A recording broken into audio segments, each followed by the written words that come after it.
स्वामीनारायण हरे, स्वामीनारायण हरे। वचनामृत श्री वरताल प्रकरण का तीसरा। सत्पुरुष के चार प्रकार।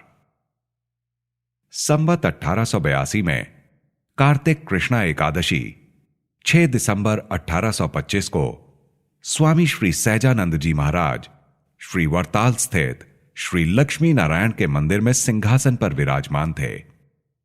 उन्होंने श्वेत वस्त्र धारण किए थे, कंठ में गुलाब पुष्पों के हार पहने थे तथा मस्तक पर पाग में तुर्रे लगे हुए थे। उनके समक्ष समस्त मुनिगण तथा विभिन्न प्रांतों के हरिभक्तों की सभा हो रही थी।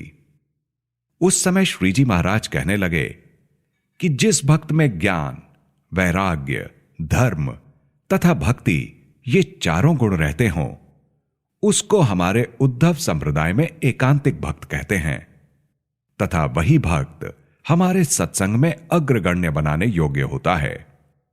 ये चार गुण जिसमें संपूर्ण रूप से ना हो, परंतु कोई एक ही गुण मुख्यता हो, जिस एक गुण में अविशिष्ट तीनों का समावेश हो जाए, ऐसा कौन सा एक गुण है जो चारों में श्रेष्ठ है?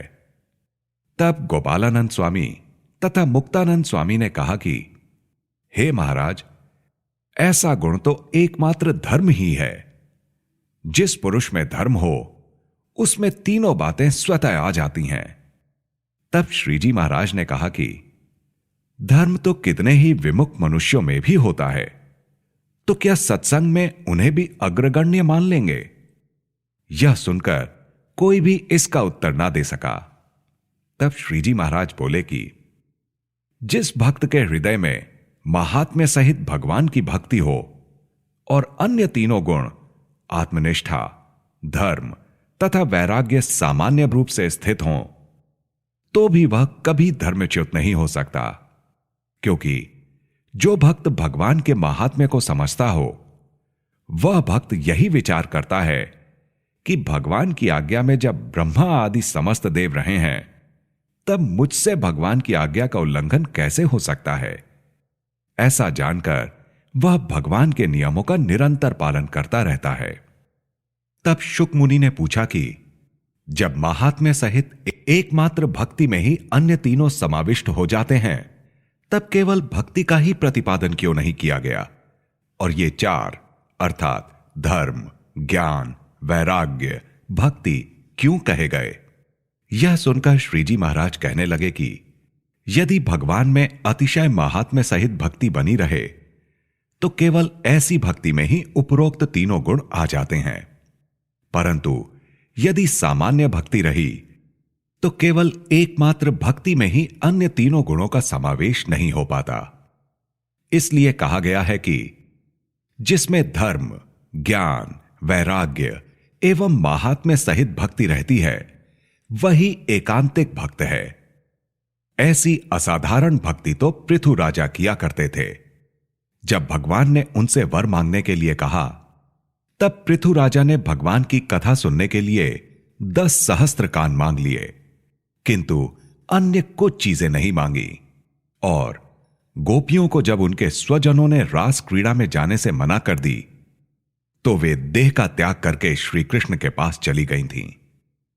यदि ऐसी असाधारण भक्ति हो, तो ज्ञानादि तीनों गुण अकेली भक्ति में ही आ जाते हैं।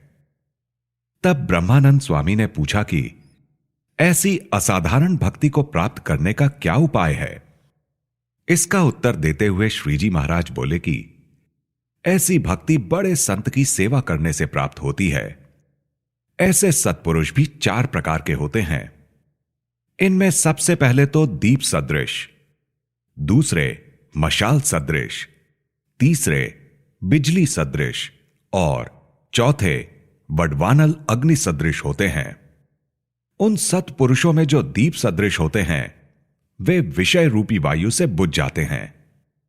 जो मशाल जैसे होते हैं, वे भी उससे अधिक विषय रूपी वायु लगने से बुझ जाते हैं। जो बिजली जैसे होते हैं, वे माया रूपी वर्षा के पानी से भी नहीं बुझ पाते। और जो वडवानल अग्नि सदृश होते हैं, वे विलक्षण ही होते हैं। जैसे वडवानल समुद्र में रहने पर भी समुद्र के जल से बुझाए जाने पर नहीं बुझ पाता और समुद्र के जल को पीकर उसे मूल द्वार से निकाल डालता है, वह पानी मीठा होता है। उसे लाकर मेघ संसार में वर्षा करते हैं और उससे अनेक प्रकार के रस उत्पन्न होते हैं। ठीक उसी तरह जो सत्पुरुष वडवानल जैसे होते हैं, वे समुद्री जल जैसे खारे जीवों को भी मीठा कर डालते हैं। इस प्रकार 4 तरह के जो बड़े संत कहे गए हैं, उनमें से यदि बिजली जैसे तथा समुद्री अग्नि जैसे बड़े संत की सेवा अपने अपने धर्म का पालन करते हुए मन, कर्म तथा वचन द्वारा की जाए तो जीव के हृदय में महात्म्य सहित भक्ति उत्पन्न हो जाती है। यहां समझ लेना चाहिए कि बिजली की अग्नि सदृश साधु तो साधन दशा वाले भगवान के एकांतिक साधु हैं तथा वड़वानल अग्नि जैसे संत तो सिद्ध दशा वाले भगवान के परम एकांतिक साधु हैं। इति वचनामृतम। इस प्रकार से श्री वरताल प्रकरण का 3रा वचनामृत पूर्ण हुआ।